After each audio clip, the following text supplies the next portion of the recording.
and Mike Daly, my co-coach here. We're going to do a presentation today. But first, I'd like to thank US Lacrosse and Jim Stagnita for inviting us and having us, knowing our background as far as potential troublemakers.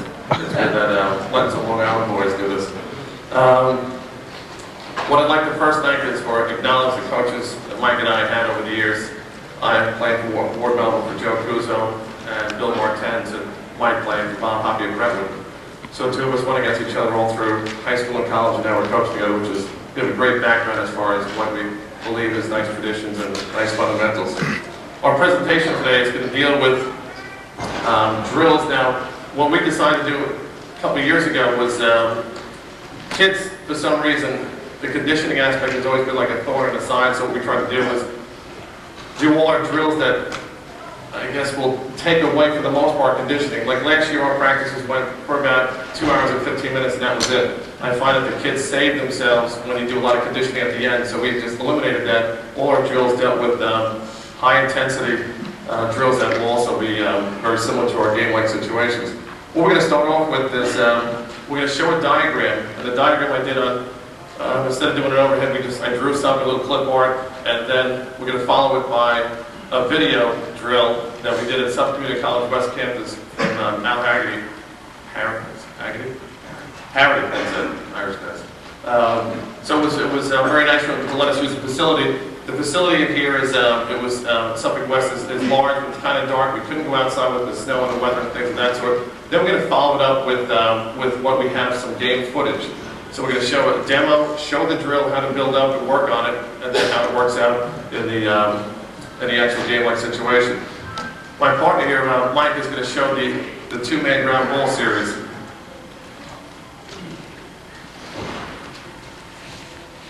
Hello everybody. Two-man ground ball series is our most important drill, and that's why Tom and I put it first. Okay, the kids know that when practice starts, this is the first drill they're going to do right after they finish stretching. I'll line a whole bunch of balls up along the sideline, and I'll tell them to get a partner and get on the sideline. And what we do first is our 3-scoop across and back. Partner scoops it up, goes all the way across, scoops it up, rolls it out 20 yards, scoops it up again, rolls it out 3 times across, 3 times back. The first time we do this, we want nothing but half speed, 3/4, because we want to work nothing but technique. First day of practice. So we go nice and slow, technique, there and back. Then the next 2 sets, as fast as they possibly can, there and back. The partner is waiting. 30 seconds, he has the rest. He picks it up, he goes, there and back. So you get 6 scoops in a very short period of time, and then you have a couple of sets, as many sets as you want to put them through. The next one we do, we slow the drill down a little bit, we do the box out. We stagger the kids along the sideline, and we do a very quick box out drill, 2 sets each. Third one we call scoop and turn. I take half the team, I put them on one sideline, I take the other half, put them on the other, and they're at the sideline, they roll the ball past the alley, the partner goes out and gets it, turns, picks it up, bangs it righty back, runs back to the line, the ball gets rolled out again, he goes after it, he does it now with his left hand, he turns away, we do 2 sets right, 2 sets left, and we do a couple of sets. Usually we do about 3 sets the first 2 weeks. We really condition the heck out of them the first couple of weeks, and usually after we win a game, we always condition them even more. So that's the scoop and turn.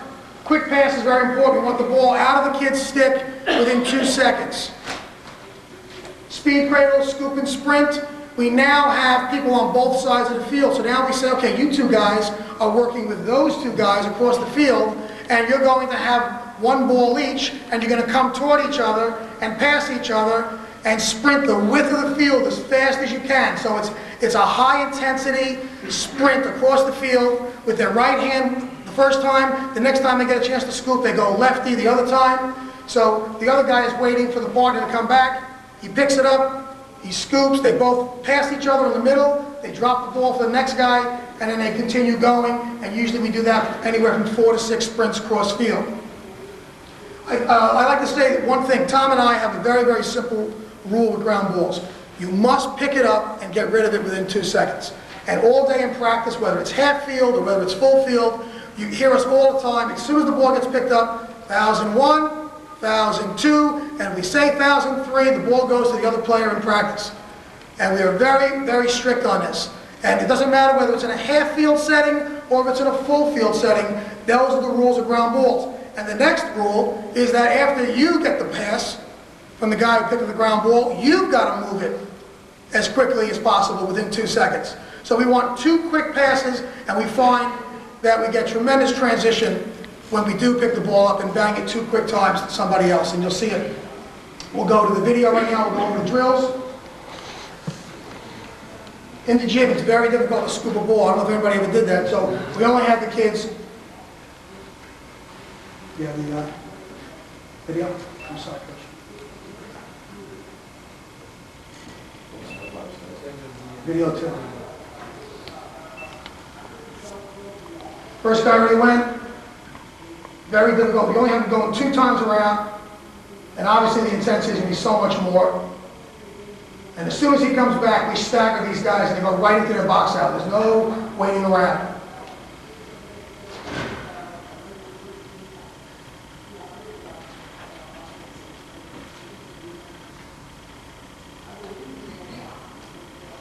We usually have the captain call out go, call out scoop, and he takes charge. Now we have scoop and turn.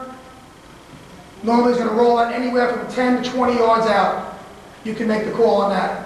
He's only going 1 time right and left right now, and the other part will go.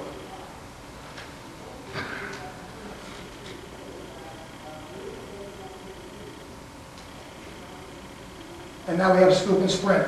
Another thing I didn't tell you about, this is a great thing to do your 2-ball dodging. Have the guys run right at each other and do the bull dodge, split dodge, roll dodge. Then we add that all the time to it.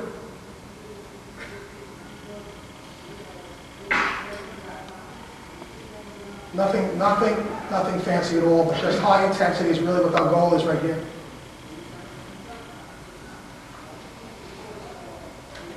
Now you can see some live clips. 28 gets the ball. You can count. 1,001, 1,002.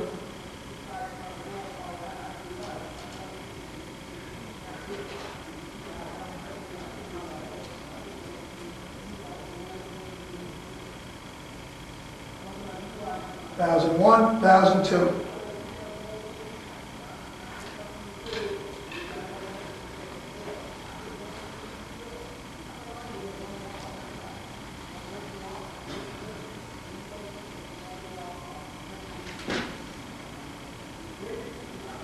$1,001. That's even better. And then the next quick pass, we get the layup.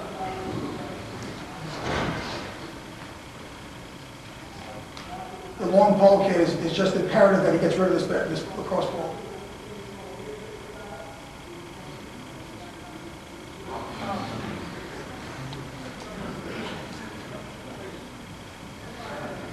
$1,001, $1,002, they just scoop and turn, and the next quick pass.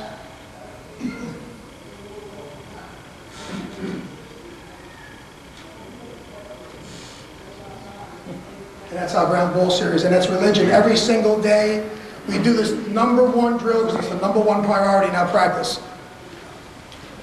You go to guy. Hey, one thing to add is you can take a lot of things for granted, but we use this all the way down to our second and under. And it's something that, so many times, especially youth practices and whatnot, they'll have 5, 8 kids in a line of both ends, smack each other in the helmet and whatnot. I take them, we have 38 little second graders, put them across the field, every partner gets a ball, and we tell them, you scoop right by the side of your head. Cradle here, release quick. From here, they do their face dodge with no problems. They cradle here, they get the ball checked. And also, they cradle here, they try to do a face dodge. Every time you see this, the thing goes into East Jesus. Okay, so we try to do fundamentals straightforward right from the beginning. People that take them, for granted, usually have some difficulties in game situations. What I did here was this. This is the one thing that was on. I wasn't going to put in because it seems pretty trivial, but you know something? I do it every day. It's something that we take a lot of pride in. And the first thing is going to be our speed breakdowns. How many times do you see a defenseman sprinting at an attackman in a transition situation? The guy face dodges him, he runs past them, and there's a goal. So we work every day, and it takes 5 minutes every day, running at a full speed breakdown, left and right drop step. We also do our topside drill, which is preventing an attacker from getting an angle or even our middies from them coming to the center of the field on us. Okay, then the last one is a 3-play breakout. Now we have about 8 drills that we use defensively, and every day I'll pick 4, and we rotate them. And on a 3-play breakout, we get 3 lines, you'll see in a moment. I'm going to just roll the ball to one side each time, but in the gymnasium, a little bit tough. But we have 13, 14 defensemen. They'll be running all day, going from one drill to the next. If you see the video here.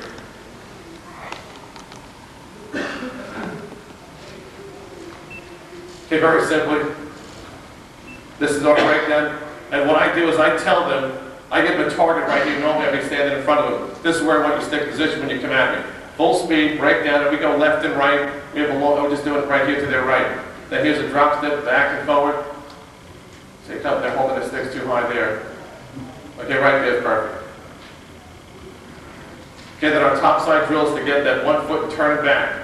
The kids love to do this because they know when the guys go into X, they can throw whatever check they want. When they're coming towards goal line extended, they know everything is footwork and getting under his arms.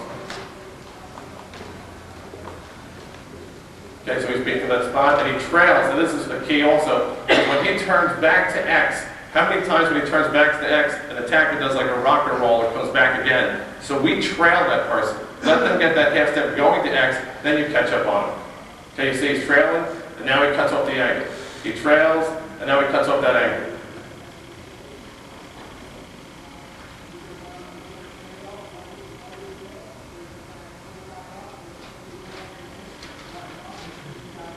Okay, things that you take trivial is the reason why you might lose a game or two by 1 or 2 goals. Okay, I set them up in 3 lines, and I'll make them go further back and forth. Then I roll the ball out. Whoever gets it, they have to make 2 passes. Usually the far with a little mini cross-field pass, and we hit the other one breaking up. We do this several times, but again, it's our sequence, and it's building up, I think, leg strength, endurance, and it's also actually very practical as what they've been doing in the game.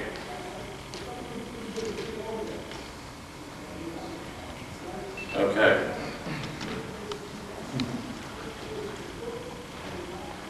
Stop.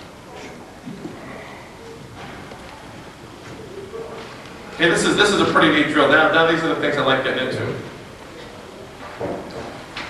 Okay, it's our 64 drill. There you go.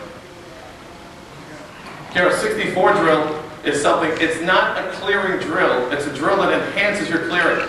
And what we do is we have 6 defensemen and 4 riding attackmen. We usually use it with all defensemen because we have so many out there. And what we're doing is, and I'll show you here, what we're doing, is that pretty neat? Okay, that's a Long Island color green. Okay. Guinea green. So we'll look at here, it says, what we do is this. We have rules, it's like a monkey in a middle game, but it simulates everything they have to do in a clearing situation. Here, these 3 guys are a group, and these 3 guys are a group. These X's represent either attackmen, which I would recommend because it works in their riding skills, but I put down here, the defense cannot move more than 5 yards from the original spot. They're in a straight line. The attack applies modest pressure, no checking. Shutting off the pass is what we're looking for. Okay, so what we're going to do is, they have to make 2 passes amongst these 3. And then they can throw to the upper guys, or whoever they want. But the rule is they have to make 2 passes, and these attackers, you'll see, the ball went across to this guy, they're racing across because we don't want to give up that short pass. The emphasis here is to give the furthest pass up. So these kids are up, this is exhausting. They're coming to shut this goalie up. If he I guess, lopes on this, quick pass to him, quick pass to him, the whole thing's out of whack. And you'll notice too that these upper guys are now following the same situation because if they do have a chance to pass up here and he's locking them, there's your 45-yard pass, that's the one that's most likely going to go out. Ball's in flight. Okay, now something that we like, and how many times you've seen this, as the defense is waiting for the goalie, they just stand here and they have no clue what's going on upfield. So we tell them to peek before the ball's even coming. They're looking at here 1 minute, 2, and 3. So looking all the time, so they know ahead of time where there's a good chance the ball's going to go. Instead of one of these when they catch it, they turn and the attackman jumps it. Okay, and again, the key here is the ball must be thrown hard. I tell the kids, no meatball passes. I'd rather have you get used to that hard pass. If it's bouncing too low, then pull it a little further back. If you're throwing it up into like a Scud missile, don't pull it back as far. Okay, after the second pass has been made amongst these 3 players here, he can now, whoever has it, throw to any one of the remaining 5.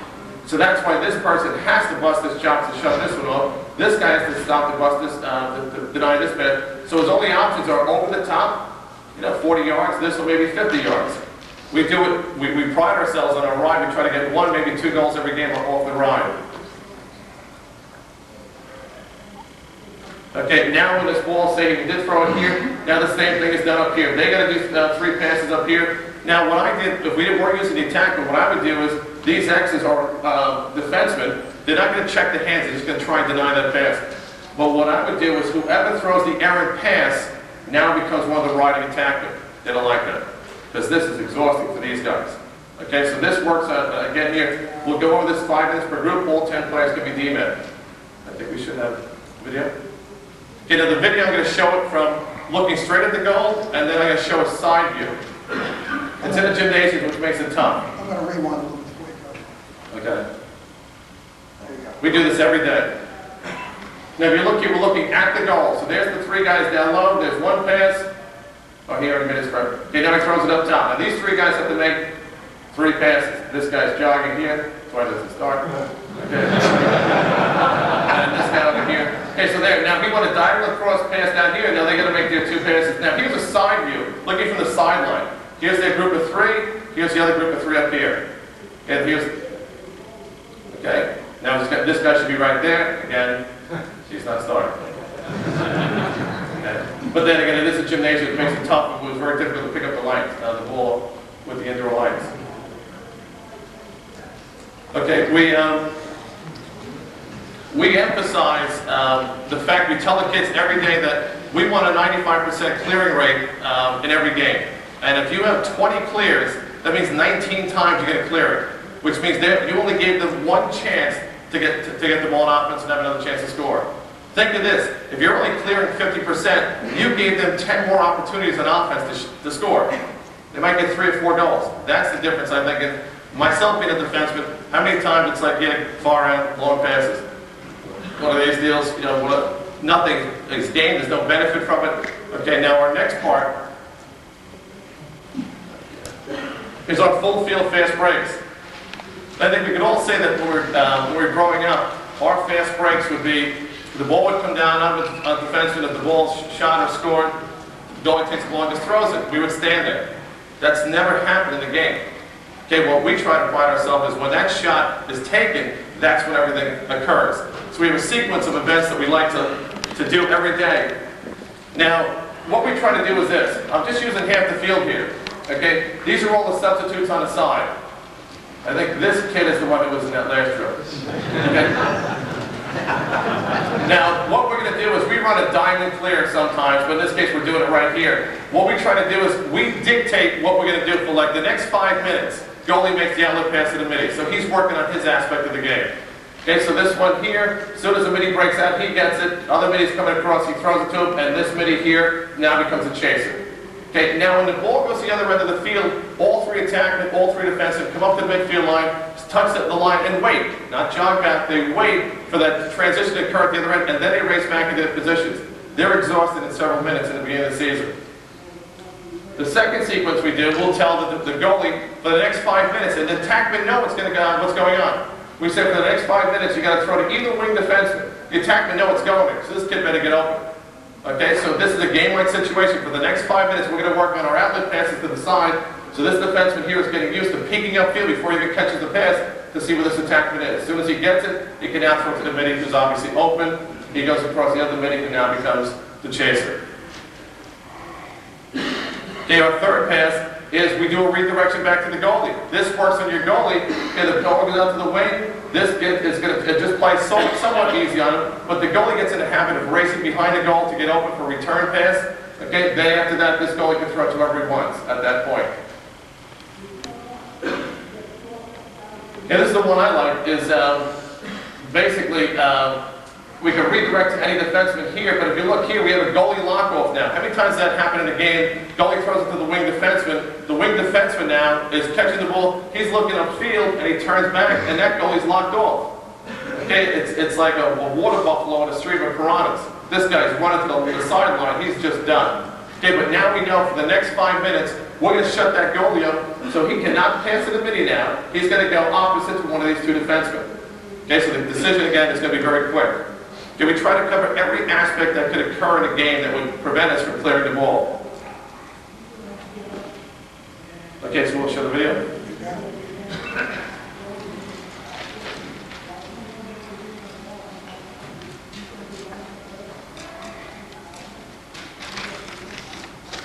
Okay, coming down to the fast break. Point man. Let me fix it. Okay, now here we go. We're starting right from here. We should be sprinting in here. It is Christmas vacation. Okay, so that was the first one. Then we get 2 of each one. Comes down to a fast break. Goes across. Okay. Everyone, you notice the defenseman get into positions, and he clears, he throws it, and now he becomes a chaser. Okay, now, defenseman to a midi, so the defenseman, the goalie's going to do an outlet pass now.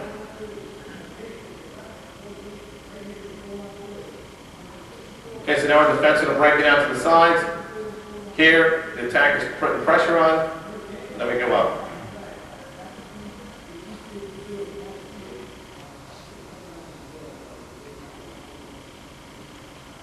Take 15 minutes, we'll change your game.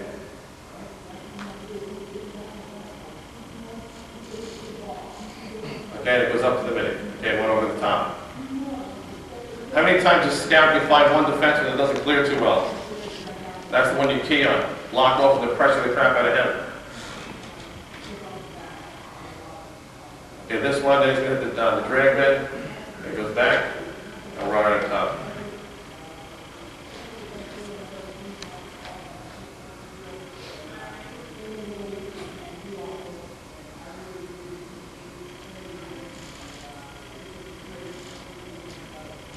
Okay, so we got some game footage here.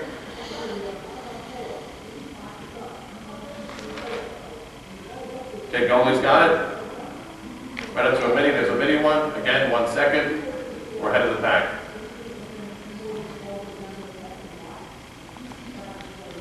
Pearl play. That's it. Okay, nice save. Okay, this time looks upfield. There's a defenseman, looks up, hits the midi.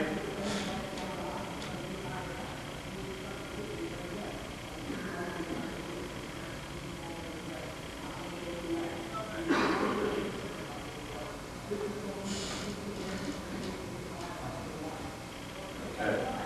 Defenseman to the dragman, dragman up to the midi. Cross. Okay.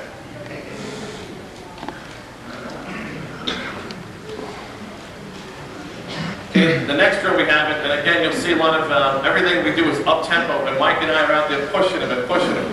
This next one is short drill. Those that play basketball, there's a nice 3-on-2 drill. We do it similar. What we do first is we have a shortened field. We put the kids love this. We put the cage at the restraining line.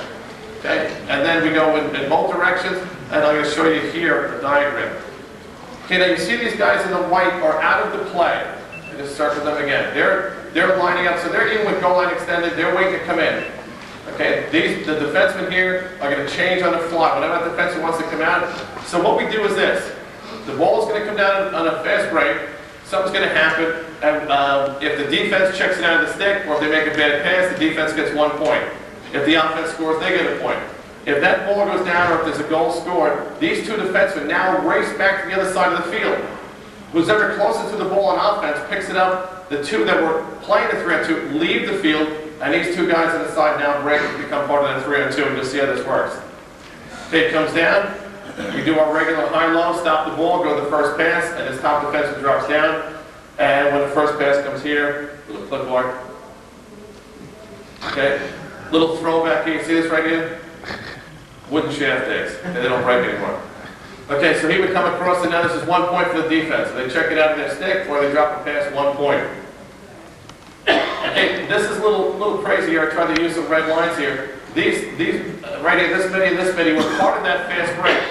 Once the fast break is over, and then not the one person nearest the ball, they exit and go to the end of the lines. And I put down here, this defenseman has to be able to change on the fly at the appropriate time. So the ball's loose going to the corner, he races and they're going to stand behind this wing line. It's almost like a hockey change. And it's tremendous conditioning. Okay, so now it's going the other direction. They're coming on a fast break, the ball's being thrown over here. And then 1 point they score, and we continue to throughout. We probably do that, I'm going to say, maybe 10, 15 minutes at a time. We have games to 10 and the kids love this, and they're completely spent at the end of this. Can we do a video of this? Okay.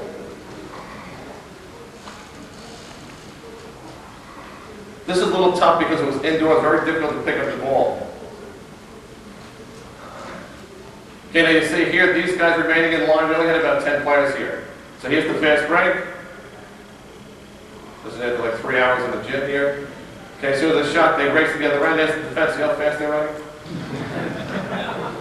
It was kind of hard when it comes to the Christmas break to help us out. I want to really rip them. Okay, so you have your other guys waiting in line to come out. Okay, here's 2 guys going off, this guy's staying out, he's going to run in a second. Who stays out if the goal makes a save? Who's ever closest to the goalie? Okay, Connie just made a point. Whoever's nearest the goalie will call for it, gets it, the other 2 guys on the wing line come off. And it's amazing how the games are always like 10-9, and they're playing as if it's a championship game. Here they come down. There's 1, 2. Good save. Okay, and I put down here the rules for the transition game.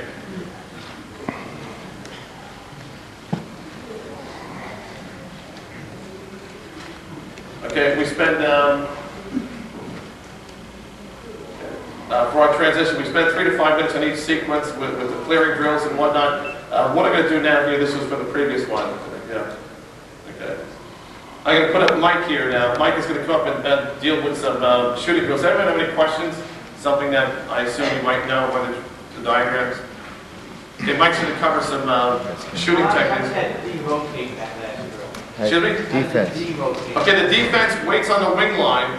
So if Mike and I were here and I'm gassed, as soon as that ball goes down, I race to the wing line and I touch one wing line, the other guy's waiting, goes in for it. And he stays in. And he stays in, they can both come off. But if they both come off and they get a quick pass, it's an easy goal. And they kind of like get on each other, whoever like screws up. Some guys like, if the attackman has it, they're not going to change on the fly. They're going to wait till that ball's down somewhere so they can hustle off. So if they're tired and some of them are spent, they can't be out, they can't be out there any longer and they can't get off. And that's when you start really getting improvement on their conditioning.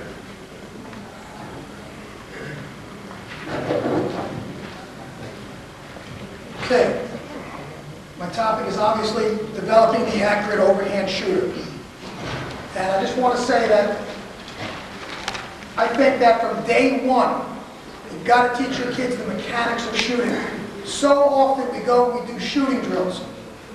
And we go out there and we send the kids in a diagonal cutting drill and we hang out there and we maybe talk to the other coach and we watch the kids shoot and the mechanics are awful, we don't make any corrections. So I think that this is such an important teaching time that we make this the second drill that we do right after ground balls. So we start with stretch, we go ground ball work, goalie's already been warmed up, and then we go into shooting and coach takes his defensive footwork to the side, and this is our second most important drill, is our shooting. So you really want to concentrate, and I can't reiterate it much, but you have to teach mechanics when you teach shooting. Don't say things like, shoot overhand. Come on, bounce it. All right, you need to be specific in what you're trying to say. Is his top hand too high? Is he choking on the stick? Is his 2 hands together? Is he not twisting his trunk? Is he not pointing his shoulder? Those kids need verbal cues all the time, so I'm really going to stress how, in practice, I am all over them about their mechanics more than whether they took the shot on cage or not. All right, the first day of practice, I'll grab the kids for 10 minutes, and I'll say, okay, here's our offensive philosophy on shooting. We want overhand shots. End of story. That's it. You're shooting overhand. So we want to be on the same page prior to our first shooting drill. And then, when I know I've set the tone for the season and the foundation is laid out, we will now move over to the drill. And the way I teach it is I teach it without a stick. I will line the kids up about 10 to 12 yards away, and we will work without a stick on the mechanics of throwing a ball. Because the baseball throw is exactly the same way as you throw a lacrosse ball. It's the exact same mechanics. I know lacrosse coaches don't like to say the word baseball, but the bottom line is it is exactly the same. And the kids need to know that. So we'll go without a stick, and we'll all be baseball pitchers for about 10 minutes. And this might be the only thing I get to the first day of practice is just stepping and shooting and catching and shooting. And every day, as religion, we 20 minutes a day on shooting in the beginning, and then we spend about 10-15 minutes after practice in small groups and specialty situations. So the two most important offensive skills is 20 minutes ground balls, 250 to 310, and then shooting mechanics, not shooting drills. Shooting mechanics, 310 to 350. As you can see, it's longer if I can. I hope the coach is on the other side, doesn't pay attention, and we can go another 10 minutes, but usually he catches me. I'll go to the next slide. You got the mouse. Okay, points of emphasis. I don't want to go over every single one right now. Organizing yourself, make sure the balls are all set up. Our kids know that shooting is so important because when they come over, after they finish doing their ground ball work and they did their lap around the field, I already have the balls all set up in the spots where I want them to shoot. And they sense that the cones are all set up, and there's a seriousness to the drill. They know that I mean business when it comes to shooting. So you have everything organized. Make sure the drill is explained and that they know exactly why they're doing it. What situation is going to come up in the game? Why are we shooting from here? Why are we doing this? Make sure you teach the why. Form first, speed second. I don't care if they go 3/4 speed. Actually, I encourage it the first day or two, or anytime you have a problem with the kid, go, listen, why don't you just slow the drill up and just take your time and do it. As you feel more comfortable, you can speed up. So work on their form first, speed second, and start and close for success. This is one of the most important things in the mechanics of shooting, whether it's a basketball or whether it is a lacrosse ball. There is so much wasted motion out there. We've got kids, they don't have their feet set yet. They've got their shoulders facing the passer, so now they have to catch, now they have to pivot, so that's wasted motion. They don't have their hands back, they have their hands like this. So now when they catch it, they got to bring it back. That's wasted motion. They don't have their hands back, like I said, they don't have they get the twirling going on. They catch, they twirl, they bring it back, they're all over the place. So I talked to them about how we want to be short and precise. Few motions, but efficient. Coach every player on every shot. This is so important. I make a habit of making a comment for every kid that's doing the shooting drill. Okay, I'll just yell out, Liam, trunk. He knows that he's got to twist the trunk. Hands are choked up too much. Another comment to somebody else. Another comment. Quick little verbal cues. So every single person has feedback. And they know that you're watching every single thing they do. You're picking up on everything. Praise the form, not the results. How many times do we see kids shooting the ball from their ankles? It goes in the upper corner. Great shot! No, it's not a great shot. It's not the way I want you to shoot it. Okay? If you shot it 10 more times, you'd miss 9 of them. So we want to make sure you do it the regular way. Then again, you have to be a little bit flexible. Some kids have a knack of shooting maybe a little bit 3/4, but they're very consistent. You as a coach have to figure out which kid to get on and which kid not to. I don't think Coach Siemens telling Campbell how to shoot overhand too much. Then you've got players learn better by doing. A lot of times you get a drill and they'll be messing it up and you go, okay, this is how I want you to do it. You've got to get in there real quick, explain it real quick, and get out of there and then let them do it. So you want to restart that drill right away. And your drills, not day one, but after that, your drills have to mirror your offense. So we always have, and that's where my specialty comes in after practice, we'll have just maybe 3-4 guys on the attack or the middies, and we'll work on segments of our offense in shooting drills. And specialty period I just mentioned in small groups. Don't just do shooting drills, teach mechanics. Very, very important. The next slide, we're going to step right into it now. Step and shoot, catch and shoot. You're going to see the kids start with the ball, and they're going to step and throw it over here and at the goal. And right away, I'm going to point out, you can see the kids who are having problems twisting their trunk. They're too stiff. All right, you're going to see it right from throwing mechanics. And then, like I said, after every single thing we do without a stick, we do the same drill with a stick. 4 teaching cues. I think it's very important you get one-word cues to tell the kids. So once they know what you're talking about in terms of feet, you want a gallop step or a slide step or a crow hop, whatever you want to call it, but the kids must get some kind of hop before they shoot. And once they know what you're talking about, you can say, feet, feet, get them ready, and get those feet moving. Shoulder, make sure that bottom hand shoulder is pointed to the goal when they shoot. Hands, you want them back, and trunk must rotate as if you're throwing a regular ball. So we're going to go to the, before we start the video, Coach, there's going to be a video of catch and shoot, step and shoot, and they're going to be live clips. There's about 7 clips. They go very quickly, but the reason why I picked about 7 is because I want to show you the 7 different shooters shooting the same exact way. So when people say, I can't get so-and-so to shoot overhand, I can't, you can. If you really make it priority number 1, you can get everybody to shoot overhand and accurate. And you'll see everybody is shooting over the top. Coach?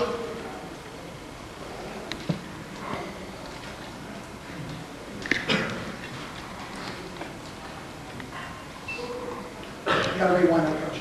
No, I'm sorry, no, keep it. I started off with showing you the sidearm shot. Watch this kid dip his shoulder. Right over the net. He's gonna do the same thing on the same segment of play, same man up play. Now he really goes underneath, way over the top. Now we're gonna go overhand. We're screaming at him right now. Shoot it over the top. Okay. Now you got step and shoot. This is so funny when you first do this. Some kids can't throw baseball. It's really... He's not starting either. Very, very stiff. And they're going. He's got the old Ed Norton.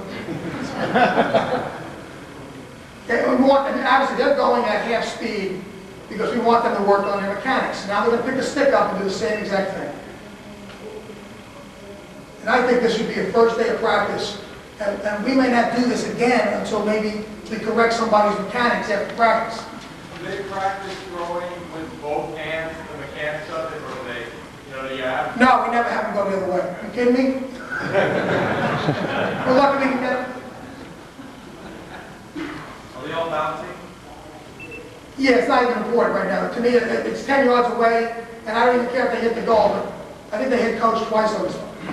This is on purpose, Now you got though. catch and shoot. I want them to give with their hand. Hey, you throw a crossball at somebody, they can't go out and step, they're going to break their hand. Okay, they have to give and over the top. Very stiff right here. You see no trunk rotation at all. Nice give, pro hop right into it. Extra motion, you go like this, to go back down. Those are things you have to catch as a coach. Where's the extra motion coming from? I got to cut it down. Step,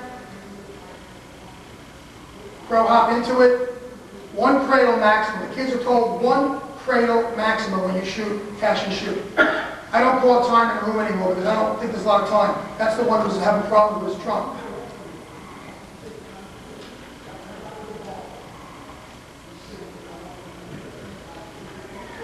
And last one. And now you got live clips. Shooter's going to be in the crease. Really nice form on this. Right over the top, high, low.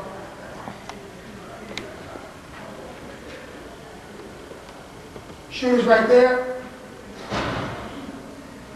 There's a lot of time on this. Off hip.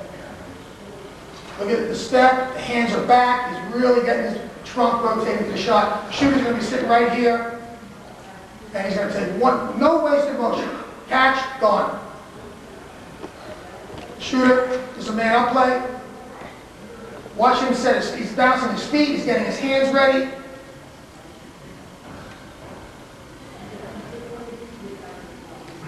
Shooter's right there. No wasted motion, just a catch, and the hands are back and ready to shoot. Shooter's up here, he makes a great catch.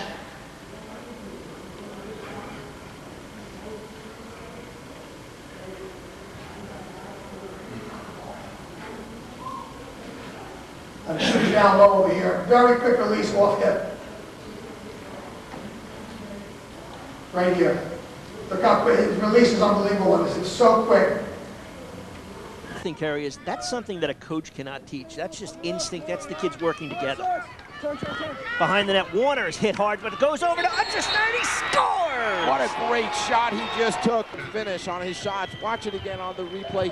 Here's going to be the little dump up to Understein. He just winds up, doesn't have much defense in his face. He has a good look at that corner, and boy, did he place it. Look at this shot. Look at that place. Great camera work. We do show and go next. And like in basketball, you want to get the ball, you want to show it, and then you want to drive to the basket. So we call it show and go. We want the kids to catch the ball. Okay, this is off of a catch. We want them to get it. We want them to snap the hands, okay, and freeze that defender, and then go to the cage. We want to make sure they go north-south. We don't want them to go east-west. So we do the show and go series. Coach, put the video.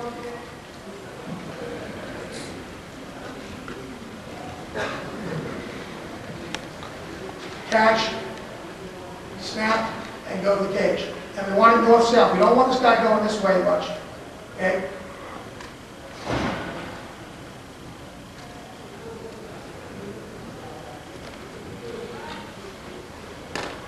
See how stiff that? That's the same player. He's shooting all arms. He's got no trunk rotation at all. So I know that, so I got to work on that. So he's a kid I'll bring him to practice for a while. You run these balls lefty and righty? Oh, yeah. Yeah, right now we're just doing one way because this might be the sixth out of there at the gym. Now we have the line flip. You're going to do most of these show and goes against zones. Here's a kid coming off the crease. Okay? Here's a zone, here's the shooter right here. Quick, it's against zones, you've got to teach show and go to the kids. Because it's going to happen all the time. They're going to come at you out of control. Right there. It's coming up. The shooter's right here. Against the zone again. Quick little fake to the inside. And he turns his hips very nicely into the shot. Squares up real well to the goal. Okay, and now slide.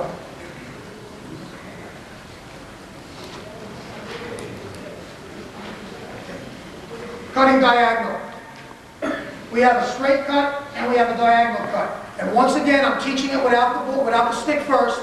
I'm not doing a straight cut in the video, I'm just doing a diagonal cut. But the premise is this.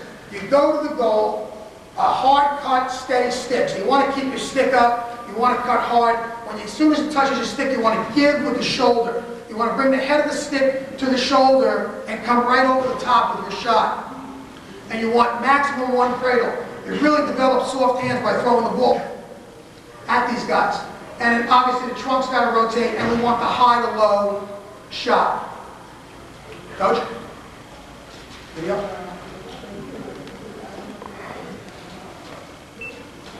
Jab step down, soft hands, over the top. Okay, I didn't want him to stop and shoot like that, but there are times when they're going to come off the screen and they can plant real quick and shoot. Same boy, right? You can see, you just see the same person having problems with rotating the trunk.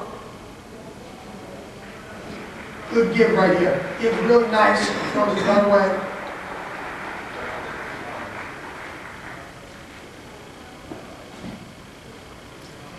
I think the carryover is good because they just finished doing the fundamental, you've broken it down, and now they put a stick in their hand, and now they can feel the mechanics again.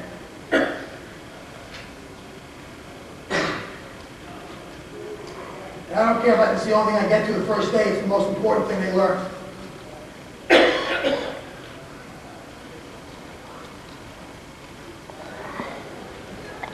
Okay, we're going to have 3 clips. Excuse me? Video. Great cut right here. Watch him jab step and one catch and low corner. Cut shots will be right there in the low corner off the screen. We're setting some screens up top right now. You can't see it. He comes off it. It's one quick catch and corner. Shooter's going to be right in the crease. He gets a screen from the wingman. This guy's going to set his pick, and he comes right off. Soft hands for the corner.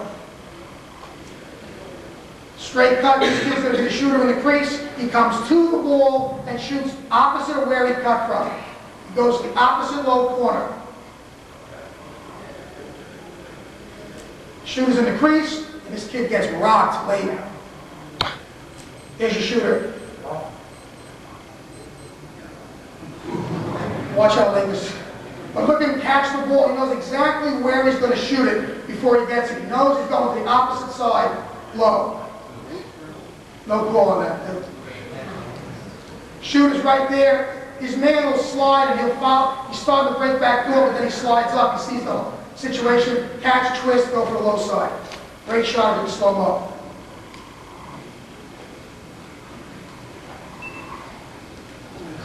Slide.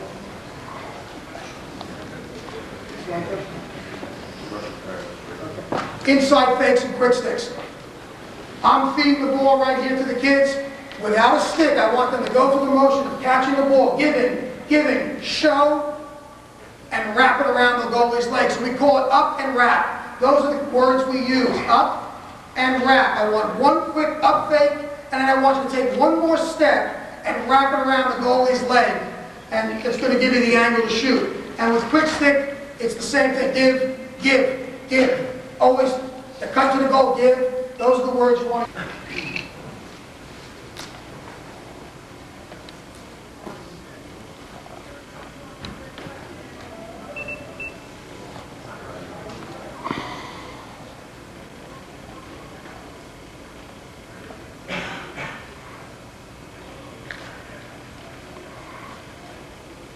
Is that at the crease, is it?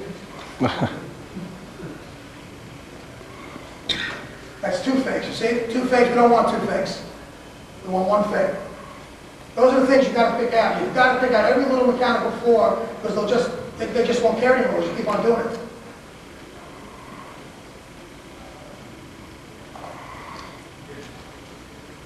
And now we're getting to quick sticks.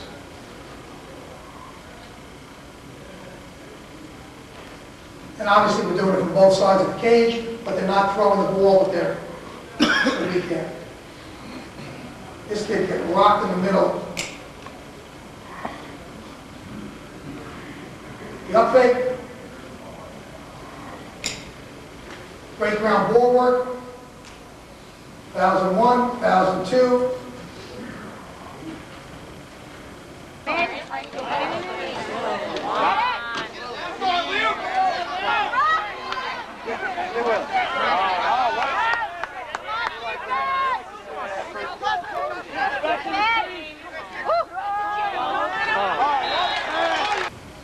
And now this kid misses the cage, but he really gets the goalie up in the air. Because I want him to show. Now we got quick sticks. The shooter's right here.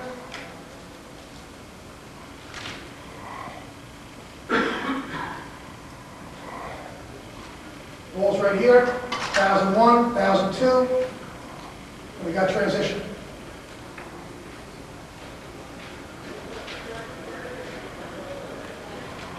Shooter's right here with a man up. And if he doesn't quick stick, I don't think he scores. But the goalie got back to the pipe very quickly on this.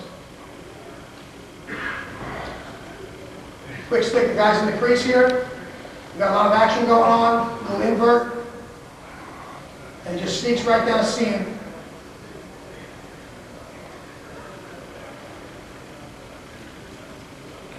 Got to teach soft hands.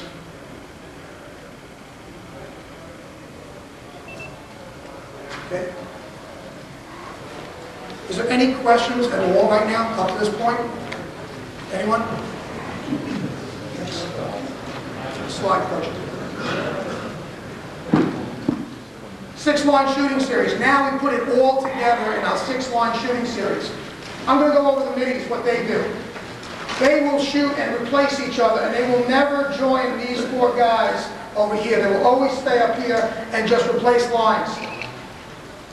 All the balls are put right here. There's 10 balls per spot right here. 10. 40 balls every day. Cones are set up about 8 yards off to the side. The first thing we do is catch and shoot. The middies catch and shoot. And the attackmen, all these guys do the same. This guy and this guy will go to X, come back, make the feed to the midi, and then they will get their own shot. After this kid goes to X and comes back, he then keeps on coming to this cone and gets a feed from this kid. So now he gets a chance to shoot. Catch and shoot. So everybody shoots on this. All 6 players will end up with a shot. And obviously, you know, the way we're doing the drill in the gym, we're doing it very slow, but the amount of reps that come out of here is unbelievable. So we start with catch and shoot. Attack does the same. Then we do the same series with show and go. Attack does the same. Then these guys will screen away. And I have one side screen away first. I'll say, okay, I want this side to screen away first. After this kid screens away, the guy who set the pitch, he then curls. And then we have diagonal cuts by the middies and straight cuts by the attack. They come around, they cut straight, and shoot from high to low. And don't go to the video, Coach. We got another slide. We then do a drill to develop EMO creaseman. I always like to find out who that creaseman is going to be. I give 2 balls to these 2 guys.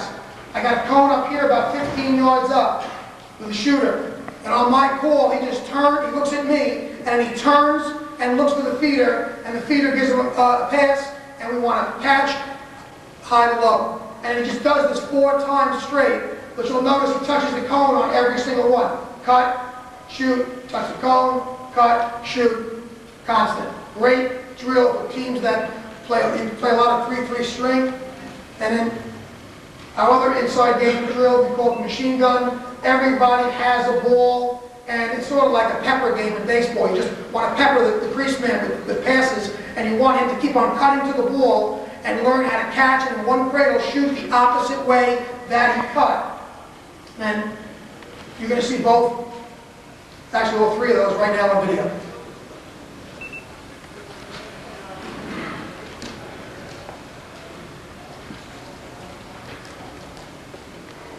Video 2.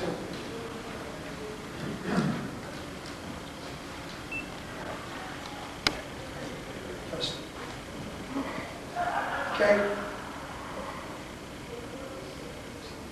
Catch and shoot. Now we have to obviously bring it in tight because of the video, but there's more room about show and go, and in attack we do the same thing. They show and they go. And the rotation is, after these guys feed, they stay up here. After they shoot, they stay there. They become the feeder. So the attackmen, after they feed and go to the cone, they then stay in that spot and become the feeder. The middies stay, they just keep on switching back and forth.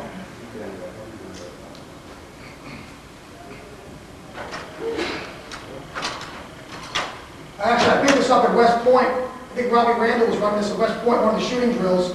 I hate to compliment Robbie, I really don't like him, but anyway, he did a great job with that. I've used it ever since. The key here is soft hands and low.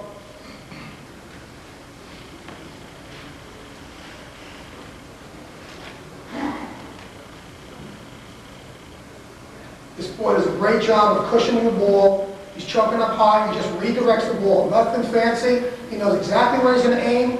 He knows the goalie stick is high, so he's going low.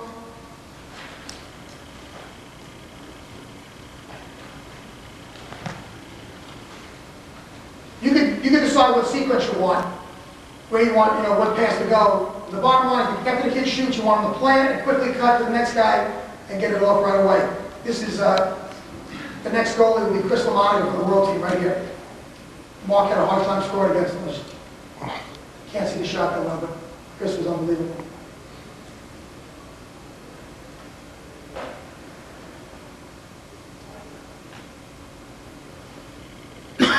Three EMO. There's your crease man in the middle. Catch, and he shoots it right down. He's finding open space right now. 3-3 EMO. This kid gets crushed in the crease after the shot. Shooter's right there. He'll step up to the middle guy. This is the passer. Step up, turn, shoot. Take the hit. Very quick release right here by this shooter. He finds a spot, a soft spot in the zone, on a man out, and sits there and late hit once again. Hooked up neatly, able to catch the ground ball is Shoreham. Chris Unterstein has it, resets the offense. Steven Pizer still in the box. Warner to Cook, 20 yards out. Shaknowski, patient, surveying on the cut. Ferrari scores! Beautiful patience, beautiful Okay, before you get up and do anything, I just want to show you this real quick. If you have any questions, we have a little website, or you can just email Mike and I through this. I think you'll just want to show you some credits of this. Something at the end that was pretty important. Okay, these are the kids on the team that helped us out.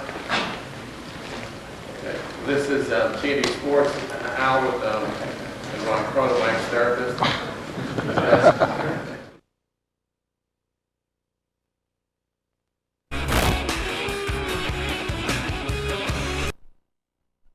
And one very good face-off midfielder who could dodge also. So we use those three middies to cut and to dodge with. And our attackmen were kind of weak at handling, so we used them as ball movers, and they moved the ball through X, and we had a very good crease man who would get open. So we kind of made this cutting system for 1999. And then we also used an invert system the same year and the next year, and we're going to show you both today. Before we get started, I think there's 4 keys to successful offensive play. The first key is that you've got to have a good decision maker up top and behind with the ball. And we'd all love to have 2 behind, 2 up top, but if you just had 1 in each spot, that would probably be enough. Number 2 is you definitely need controlled ball and player movement. What I mean by controlled player movement is the kids need to know when, where, and how to move, as opposed to just constant motion and moving around and getting themselves tired and cutting for no purpose. So you'll see in the film today, you'll see a lot of our players walking to their positions because they know what they're about to do. They know they're about to set a screen, they're about to do something, but they're walking or they're slow jogging. They're not doing this constant tiring motion offense. So I think that's very important. Number 3 is that you have to have a clear and concise plan of attack. We as coaches know we want to get accomplished, but we have to convey it to our players now. If we're going against a man-to-man team, who are we trying to match up with? Who are the short sticks on their team that are weak? Who are their long poles that we're trying to go against? If we're playing against a zone defense, where are the shots going to come from? The kids have to know that. The drills in practice have to actually dictate that. And the 4th one is good shot selections. And we discipline our kids in practice very much on being very patient and working for the good shot. We want shots coming around 8 yards or closer, and we will work all day long if we can to get that inside shot. Obviously, a shot from a little bit further out without a screen, we'll take it if it's a hard shot, but we try to work the inside game as much as possible. Go to the next slide. I thought this quote from Bill Bradley was very good. 3 unselfish team actions. This is in his book, Values of the Game. And the first one is passing. The second one is screening, and the third one is movement without the ball. And if you have a team that is really lacking dodgers, you have to be very creative and find a way to get people shots. And I've had teams in the past where they've been very good on attack, weak, good shooters, poor shooters. So it's fun offensively to figure out ways to get shots off. You become very creative. And we do a lot of screening off the ball, and you'll see on the video. We work a lot in practice, 4-on-4s, and screening off the ball and getting shots off screening. So that's very important to our offense.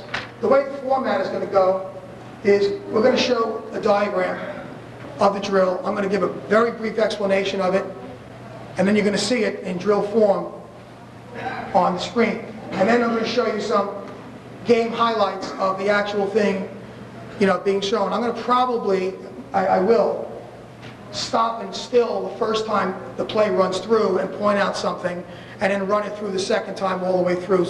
But I want to point out the way the kids are moving, and maybe certain aspects. And I can ask you to hold your questions, because I have this thing down about 45 minutes. It's going to be moving quickly, and I would answer all your questions. If you're not too hungry for lunch, I'll stay as long as you need to.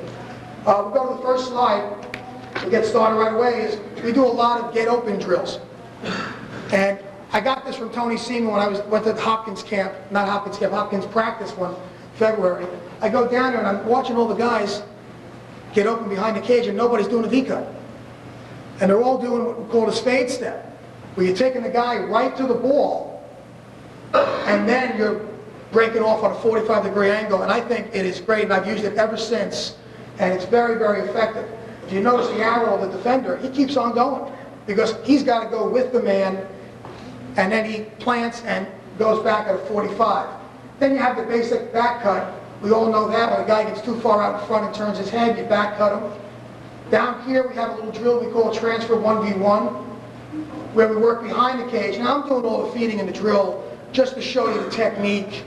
But we have the kids, we work drills where the kids are feeding each other and working to get open. But this drill, I'm doing all the feeding for the first three. And this guy's trying to get open, and he takes that 45-degree step back. And what's nice, if this guy right here doesn't want to go lefty and he wants to go righty, he can actually go toward his man and plant and come back over the shoulder, and he'll be ahead of his man when he catches and turns, because his man will continue running.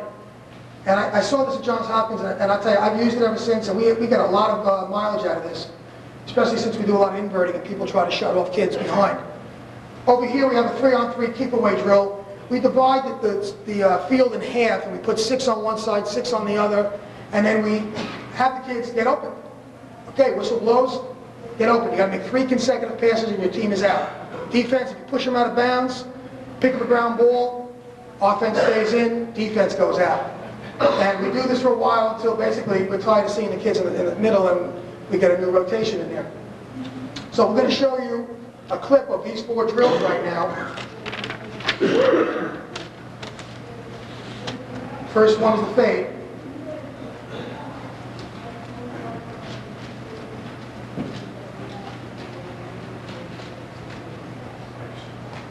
Go to the ball, step at 45. Now they're all going right-handed here. If you were lefty and you wanted to go, you could still go and go over the shoulder.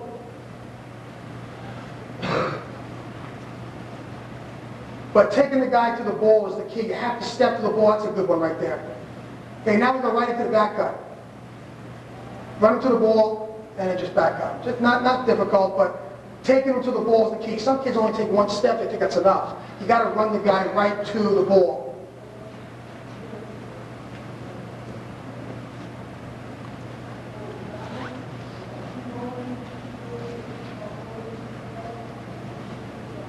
Okay. Now we'll get into the 1v1 transfer behind the cage. Step away, and he's off to the races. We don't have him go one-on-one, obviously, right now. Step away. I'm actually throwing the ball poorly. I should be throwing it to his outside so he can catch it over the shoulder.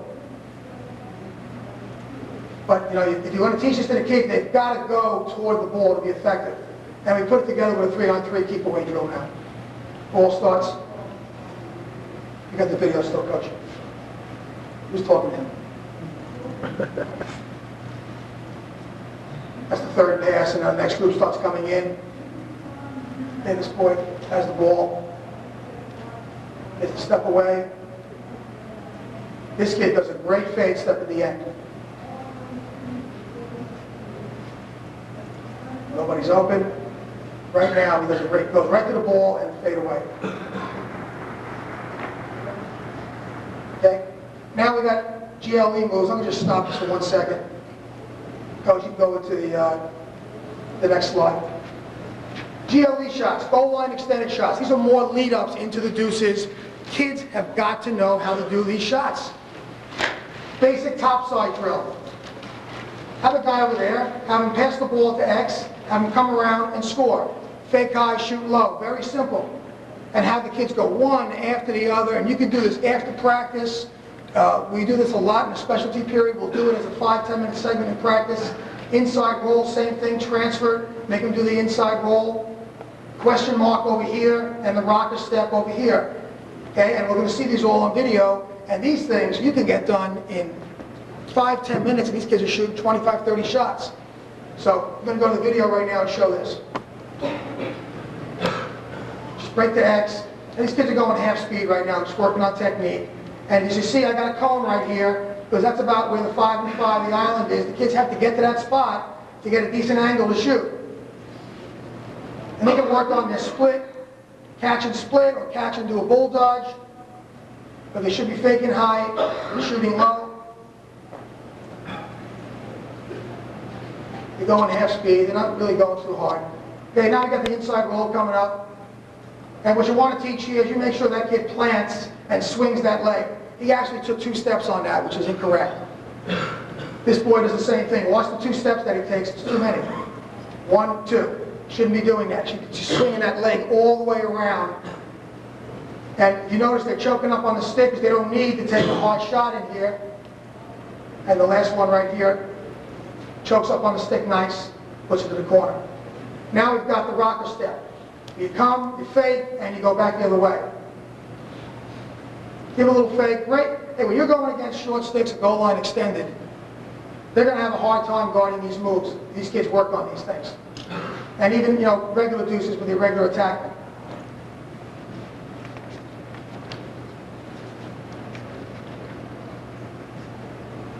Okay, now we got the question mark. I love this shot. I think this is great, especially for small attackmen who can't get in there for the inside roll, who can't muscle their way in.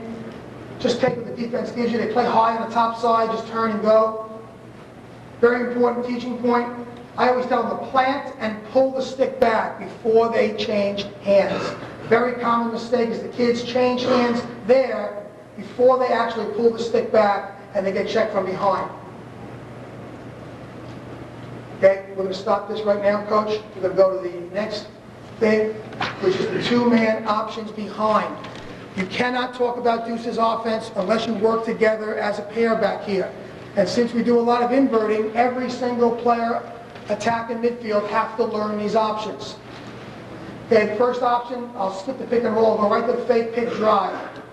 Is just make sure the pick is set at X and not up here near the goal line, near the end line. Because then the guy has no place to roll. He'll be rolling out of bounds. So make your kid set the pick very close to X, and then he just drives around, a fake pick drive. Then we're going to go to the pick and roll, and as you can see, you can go either way. Today we're going this way. Okay, we're over the shoulder catching this way. This person is stepping back and rolling away from pressure, and he's got room to do that if you make the pick at X.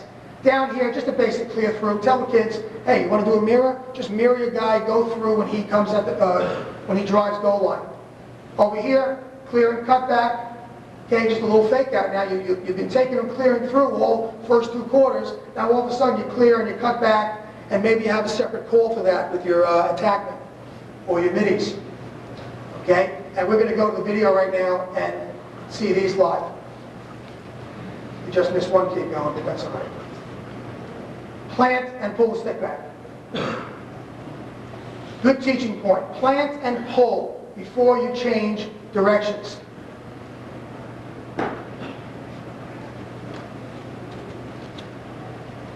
Now the pick and the roll, he steps back. Very important, they step back. Gives them a lot of time. She's screaming out the double call.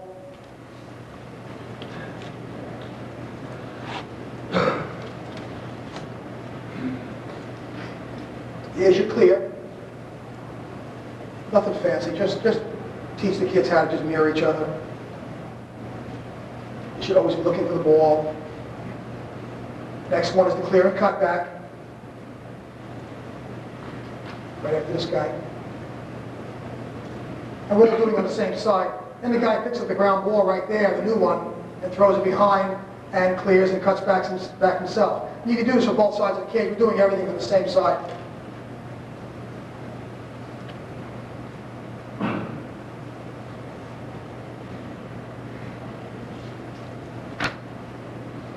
Okay, and now we've got 3 clips. Now, when I was at East Islip, we had 2 attackmen who, for 3 years I had these guys, and Coach and I said that these guys are working great together, so we have to, we're going to use these 2-man plays, and these guys worked so well together for 3 years straight.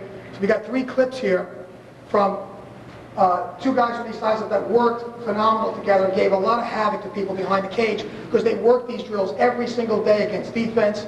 And by the way, working these pick drills really helps your defense out because they start learning how to slide through, switch. You don't want to switch all the time, but they really helps the defense out as well. What I'm going to do is I'm going to show the clip like I said, still it, and then let it run again. This guy just, his crease is high right now, as you see. Now we have an inbounds and the pick's going to start. Comes around. Okay, there's the double. and the shot is saved. High crease, giving the Dodgers a lot of room. Tackman went backside. Crease is very high still. There's your pick. There's the double, the roll, and the goalie save. Pass down. There's the crease going high again because the ball's behind. This team really doubled a lot. There it is again. There's your two guys doubling, and this kid's wide open, and we got to get him the ball. We roll it, and the crease now opens up. Crease is high again. We gave these guys a lot of room because they were able to dodge and work together. Now this next one, look at the crease. This is an inbounds play. Ball's back there. You got three guys on the crease right now. And what's been happening all game, this is the fourth quarter now. And these guys have been beating these guys, and the whole team now wants to slide on them. So you're going to see 5 white kids just turn their head and go to this guy with the ball right now.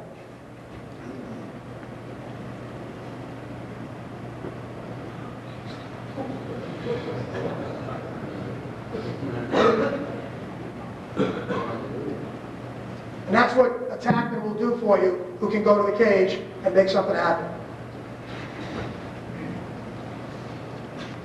Not bad.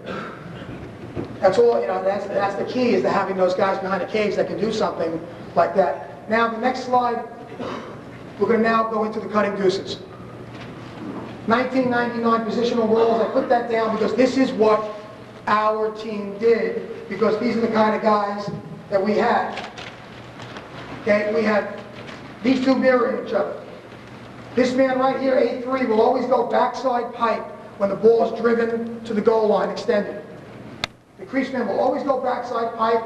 When the ball is behind, he'll always go low and opposite when the ball is high. These three middies are interchangeable, and they will do all the cutting and dodging, and they interchange all three positions. But these two guys are ball movers.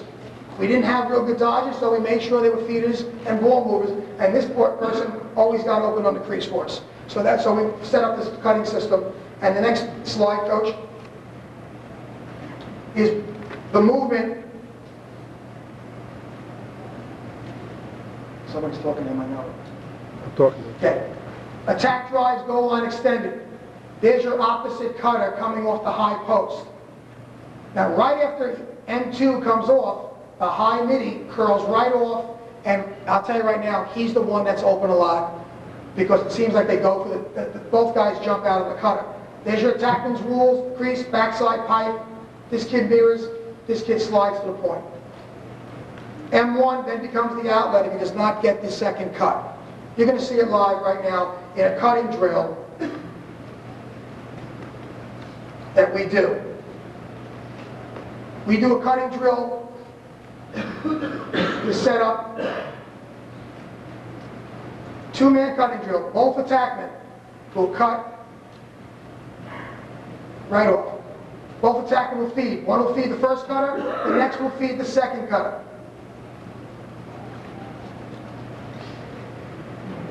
Good timing drill, teaching the kids how to catch and get rid of the ball in one cradle. You don't want to cradle the ball all over the place.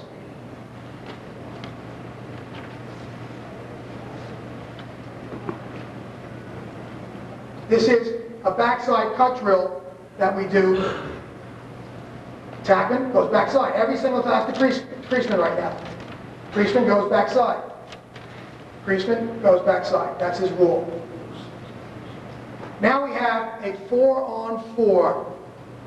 I skipped this one slide, that's right. We do a 4-on-4 drill that really helps the middies learn the timing of the cut, and it helps the attackmen work on getting their hands free and finding their feeding areas. So we do a 4-on-4, coaches transferred it right here. There's your double cut we already did, here's your backside cut we did, and now here's your 4-on-4 double cut drill. And we're going to see it right now live on video, Coach. Ball gets transferred over, and now they're setting each other up. Now the kid misses this cut wide open, then misses the next one. Okay, so he's now the fourth attacker on the team.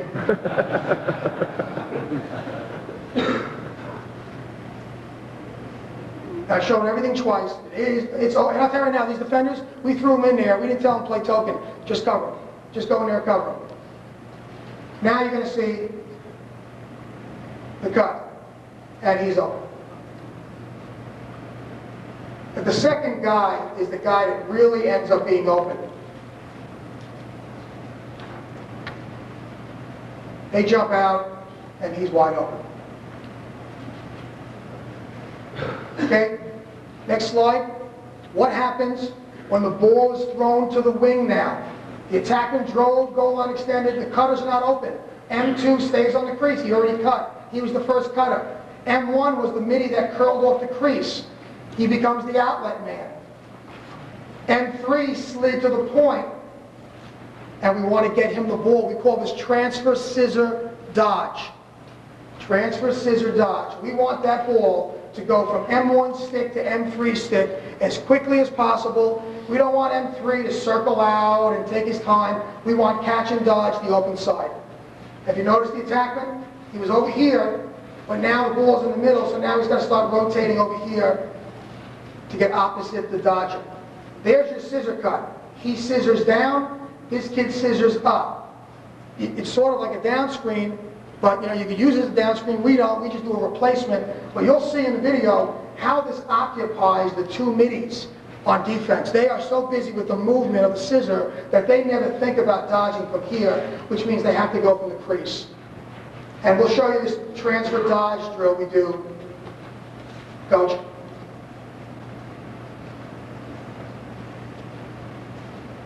Oh.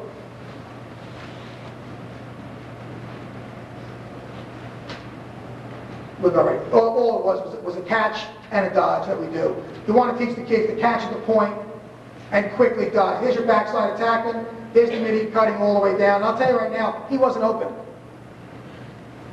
You'll see who's open. It's the crease midi. Watch the attacker go to the back pipe. Crease. He is not open. This kid is naked. But they do give it to him anyway, and he scores. Now we got another one. There's your crease going high. Now you're going to get the crease midi getting open on this curl cut. There's your first cutter. There's your backside attackman. There's the guy going X. There's your crease man curling off for the shot.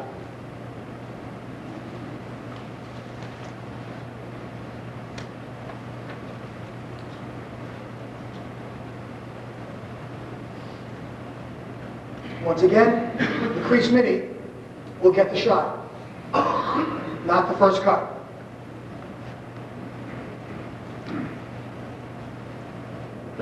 First cutter, second cutter. First cutter right there, second cutter right there, he's going to get the shot. He's now positioning himself in the crease. Can't see the crease too well right now, but he comes into the picture. It's a nice low shot in the corner. Okay, the next slide we have is what do we do now? What's the options for the dodger besides obviously scoring? Well, we tell them you got a couple options. One, feed the crease attackman curling up. There's your crease attackman. We just talked about the scissor cut. That's going to occupy these two players here. So we have a crafty crease man who's very good at finding the openings behind the slide. And I'll tell you, a lot of people go, Coach, never tell your kids to go to the crease because they always fill from the backside and blah, blah, blah, blah. But you know what? I never believe in never, because if you've got good kids that can do some things, you use them. And this kid was excellent at finding openings, so we told him, you better make sure you look for Dylan. You look for him. Okay, if you don't have him, he's not naked, then you pop it down to A2. But now we're going to show the next slide, which is where we have the next option, where you throw it down to the attacker. Pass down to the attack, feed, crease attackman, or cutting midi. These middies who scissored, one of them is going to be in the crease. Well, give your kids the freedom. Don't be, you have to go to A, you have to go to B, you have to cut to C. I'm sorry, you weren't the cutter at the time. You can't do that. If you do that, the kids will get stifled. So give your kid in the crease freedom. If his man goes, his man turns his head, doesn't have a clue, and the ball gets thrown down, have him cut. And notice we have both guys able to recut. So we don't care. We'll send two people as long as they're in like a high-low position and they know to keep it spaced. We'll just tell them to cut. And we're going to see some clips right now, 3 clips of, first one, we feed the crease.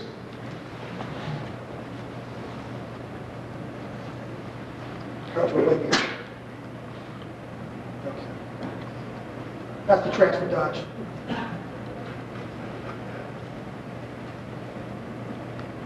Transfer, dodge. Okay? We're going to transfer dodge first here, and then we're going to feed the crease. I apologize. There's your transfer, there's the guy scissoring down, there's nobody backing up, and there's the dodge. There's another clip of the same thing, transferring the ball, he throws it over the top to the midi, who dodges right away, there's no hesitation, he's gone. Look at the spacing. Low, crease attackman, high, midi. One guy cannot guard both of these guys. Okay? We work a lot on catching and dodging. We don't want any dodge other than the north-south dodge. Over the top. Okay, now we have a down screen. There's your down screen, curl.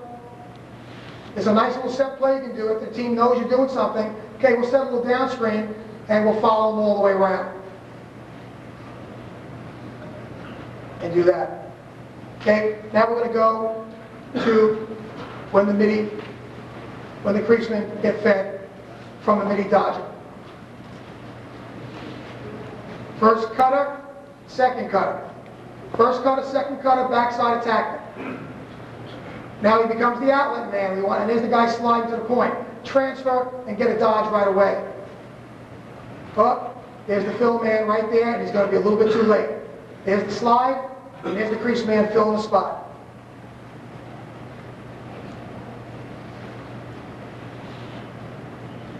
It's nice when this guy carries the man all the way up because this guy's the fill man. Number 7 is the fill man. Look how high he is.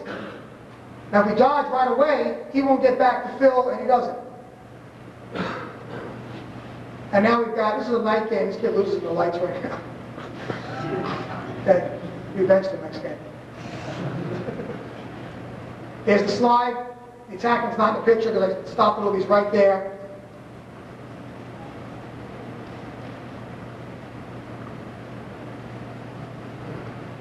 Drop it again, I can't move it.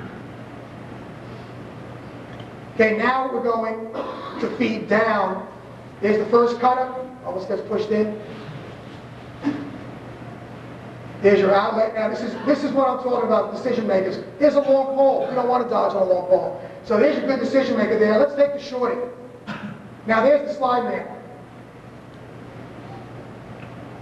And this kid's smart enough to know, I got to follow the slide man. And he follows it all the way to the kid. Now he was definitely benched after that shot.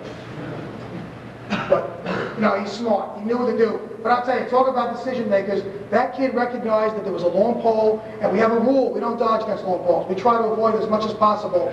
So he knows to come up.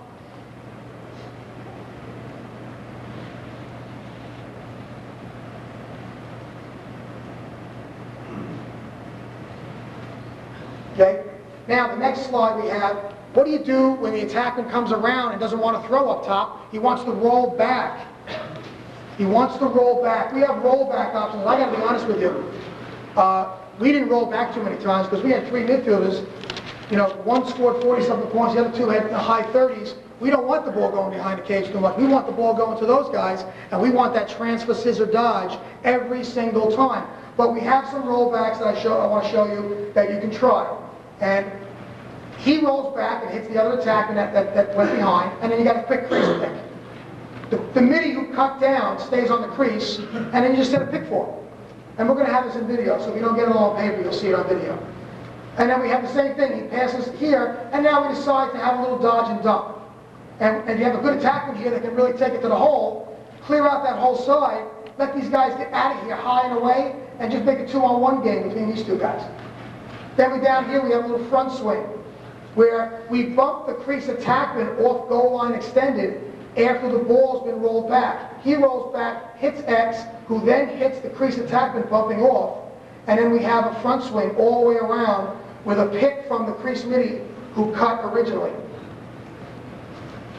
If you don't get it down, you'll see it a little more clear on video. Right now, Coach?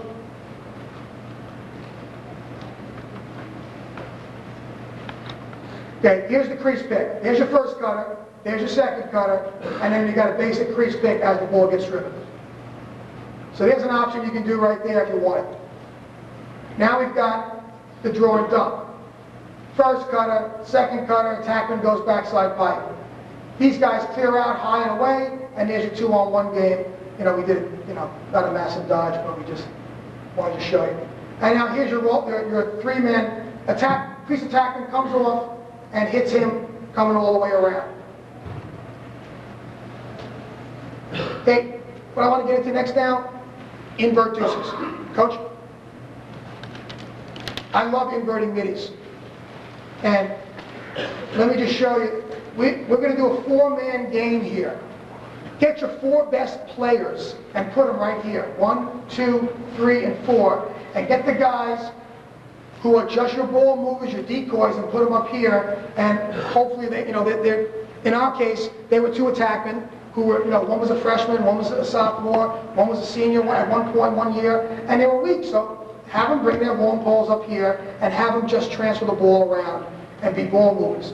Now I got S for short stick, P for pole, and if you notice I got S and P here, and this would be ideal if this kid right here was being guarded by a short stick, and I'll tell you why.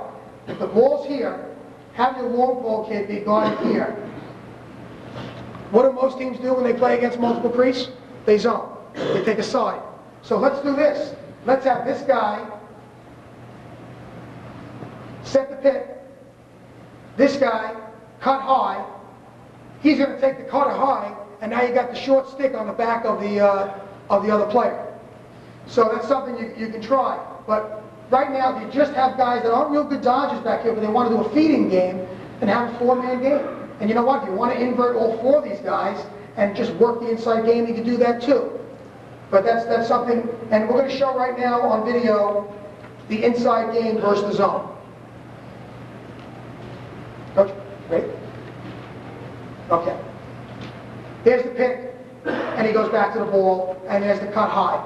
The rule should always be in offense, if you're going against a zone in the crease, pick, go back to the ball, cutter, go high. If the cutter goes low, you got 2 guys cutting in the same spots. What are they going to do? The pole's going to take a high cutter, and the short stick is going to have to take this guy. Then we have a little seal and curl we do. We seal the man on the outside shoulder. We step down and seal him on his outside shoulder. We do a moving pick, right? We call for the ball, we scream for the ball, but we take this player out so he can't jump out and guard this guy curling all the way around. This player should step down. There's a little traffic now, and he curls all the way around that traffic. Down here, seal and pop out. Great for teams that, okay, I'm getting toasted here. Let's drop the crease back another 5 more yards. Now they're so soft on the crease, so why bother cutting? Just seal and pop out into little openings, and you're going to get 8-yard shots right over here. We're going to show all 3 things right now on video.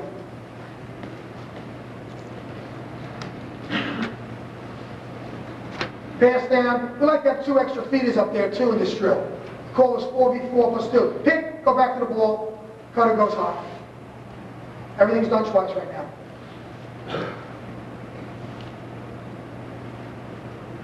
Pick, here's the cutter, long pole goes after him. And we have 2 poles here right now, but these guys are playing a little bit softer in the crease. I just told them to make the offense look good. That's important. There's your seal, and there's your curl all the way around. This kid should not be stopping when he shoots. He should be curling and shooting on the run. Here it is again. Take out his outside shoulder and curl all the way around the traffic. And now we have the seal and pop out.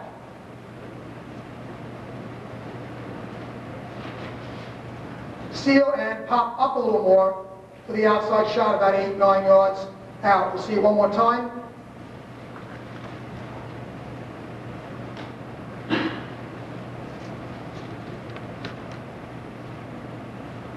And there it is. Okay, the next slide we have is a high-low set. I love this set because, once again, you can hide more kids. Put your best shooter right there on attack. 6 to 8 yards high. There's your decoys. Or, if they're good players, they could be shooters. But get your poles up here. Get those poles up here being guarded by. There's your 2 middies with the short sticks. And I put S or P here because sometimes you're going to have a 3-man game against short sticks down there. If you do, that's ideal. 3-man game against shorties. But a lot of times you're going to go against 4 poles. So here's the rule we give our kids. If you have the long pole and you're the midi, opposite pipe low. Why? That guy's coming coma slide in a heartbeat, because I don't know any defenseman who's covering the best kid who wants to just stand there and not do anything. They want to go. So go ahead, go. Coma slide, 2-yard shot. It's great. This guy will stay on the back pipe, and I tell you right now, 9 out of 10 times this guy's going to go coma slide if he's got a long pole. If he's got a short stick, he's going to pick his rear end and just stay there, because they don't play defense anyway, the middies. Okay? So now you got the inverted high-low, and I'm going to show you in the next slide 3-man options you can do with this high-low. We don't use them all the time. We use them once in a while. We've used them as inbounds plays. The first one's called the loop. The loop, throw the ball from one to the other, have the crease attempt, have the other midi slide down and set a pick on the goal line extended, a little bit lower, have him loop all the way around for the shot. Notice the continuity. The picker then goes behind, and you can run it over and over and over again. The switch. It's the loop with the switch. A team switches, what do? Cutter goes high, picker goes low. So the kids know the rule. So we tell our kids to yell switch when you're doing the play. Come around, yell switch. You'd be surprised how many times the defensemen don't know. They can't clarify whose voice it is. So they switch once in a while. They'll switch. And you got the guy you want to shoot the ball closer to the cage. Over here we have a cross. 2 guys in front. The guy drives aside. We do a cross screen, and we come off it. And of course, the picker goes behind for the continuity. And if he switch, same rule. Picker goes low, cutter goes high. We're going to see this in video right now.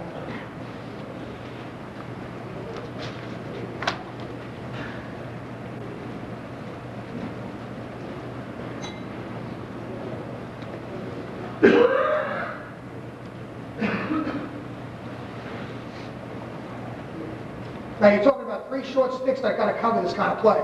Meanwhile, your 3 other men are keeping these guys busy, finding seams up top, setting picks for each other, moving as decoys. Now you've got the switch.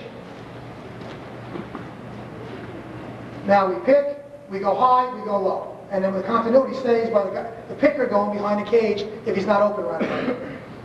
This guy really didn't go high enough. This is about 2.5 minutes into the video. The kids wanted to kill me at this point. Get a little tired. And now we have the cross. Set it, dip your man down, come across, and then there's the continuity again, the guy going behind.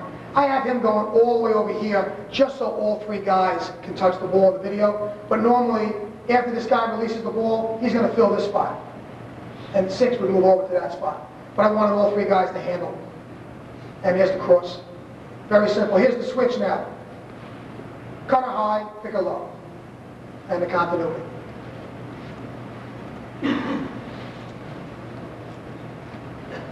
Very important that the other guy opposite the ball steps his man down. Have the midi step his man down for a better picking angle, and he'll curl up high like he's doing right now, and then he goes right to it. Okay, right now we got 5 clips of a high-low set of the middies working dodges behind the cage. And I'm going to stop and you're going to see the coma slides there, and you're going to see live what it looks like. The middies has dodges behind.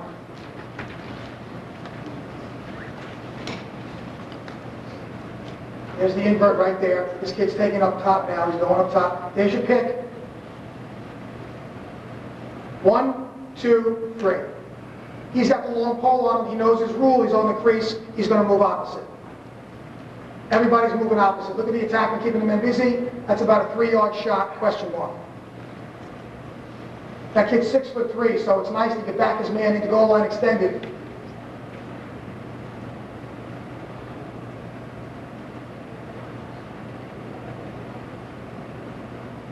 There go. He's not a chance. It's too close. Shot's too close. There's your pick. 1, 2, 3. Oh yeah, there's the old coma. wide open, doesn't give it to him. He's now running second. No, it was a nice shot, but he was open. It would have been a layup for that kid. And there's your attackman keeping the men busy. Here comes the invert. You see all three attackmen starting to jog up, and all three middies jogging down. Here's the two middies right there. Now this kid turns his head, and he goes to the backside. And they're just playing off each other. See, the kids are now taught to read the defense. They're not taught to look at the ball the whole time. And that's the key. See, he's looking at the ball. This kid has no idea right now that this kid's going to the backside. He's covering him. He doesn't know who he's covering.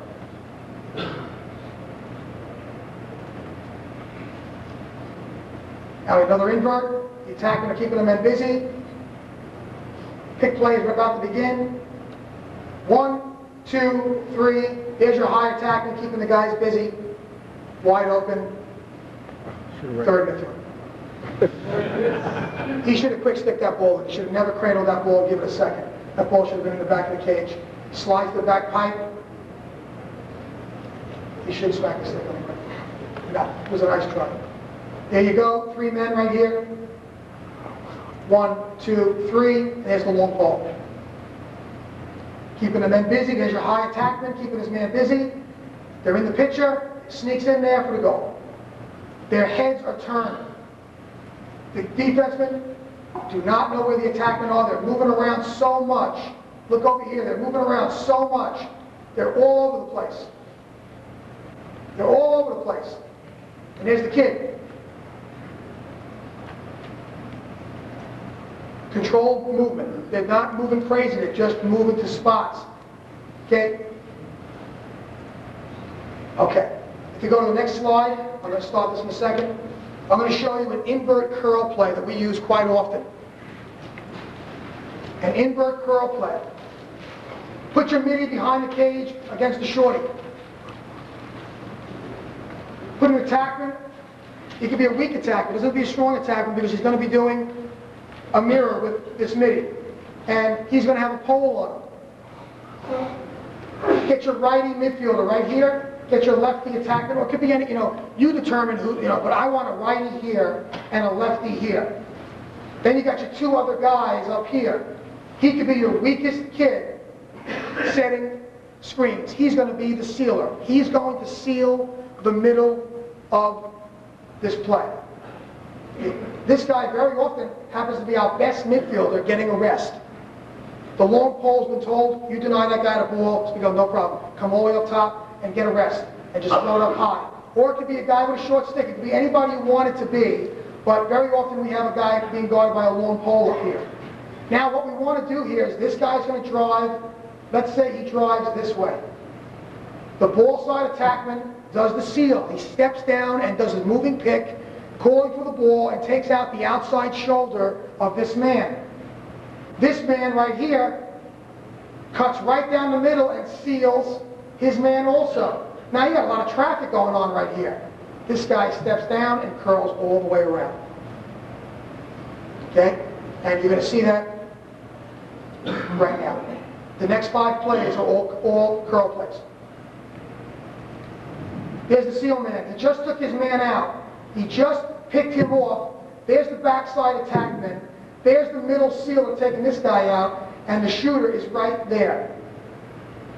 8 yards. And save on a goal.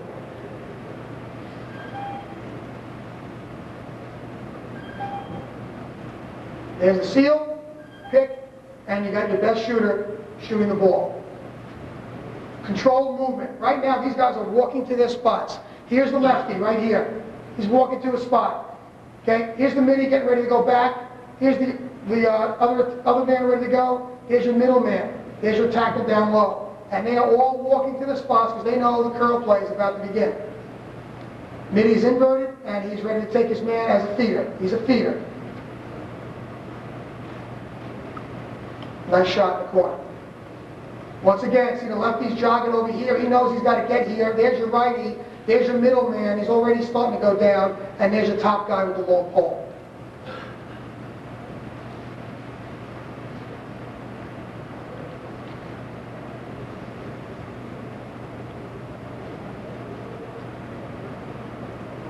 Nice shot in the corner.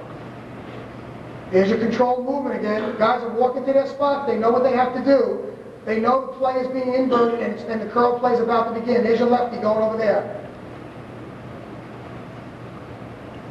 Your ball side seals, and there he comes around and he just misses the corner. This kid's going to be the seal man. He seals this kid right there. He steps down and seals. You can't see it, but you know what's happening. Now we have a righty curl. Now we're going to have a right-handed curl shot. There's your seal. Perfect shot of the guy on the outside of the defender. He cannot now get to this guy curl. The man right here is about to shoot. There's your middle seal man. And this kid right over here coming around is going to get the shot right there. And a save by the keeper. But we don't have a lot of movement here, just the kids know right now what they're supposed to do. Seal, curl, good save. Here's an inbounds curl.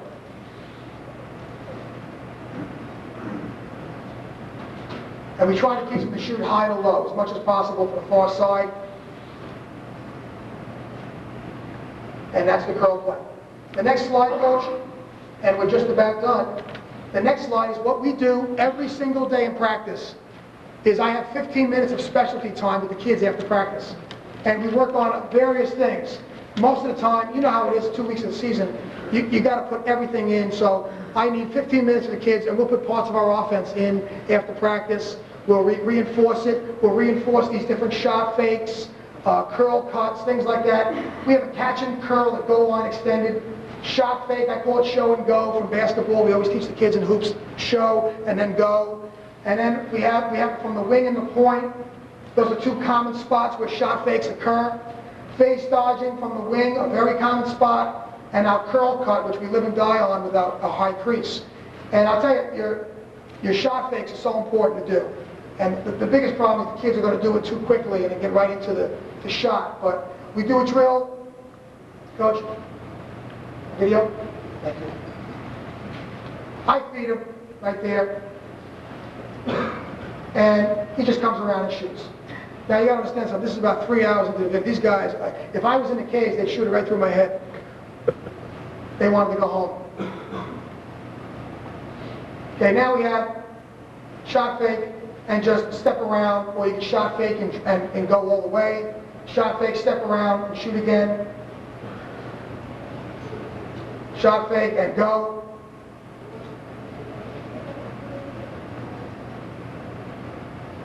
Now we have it from the point.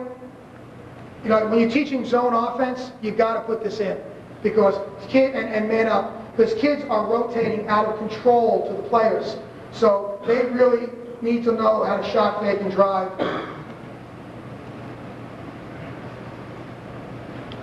And now we have the face dodge. We only have a couple of these. That's actually a poor one because he brought the stick all the way down.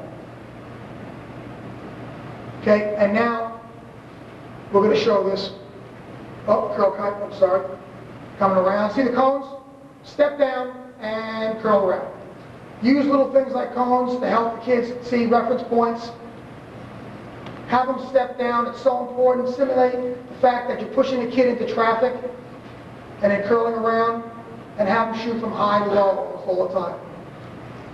And now we're going to see live. Shot, the catch and curl is the first shot you see. Catch, curl, and come around. Now it's a nice show and go. Catch. And here's a great show and go here. This is actually against his own. And last is the face dodge.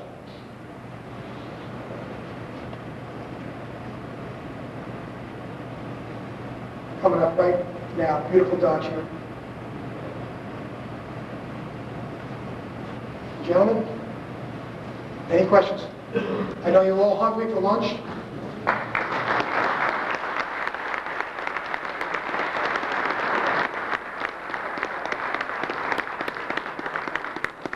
If anybody has any questions, I'll be glad to stay. I know it's getting late. Thank you. Hey, Coach. took.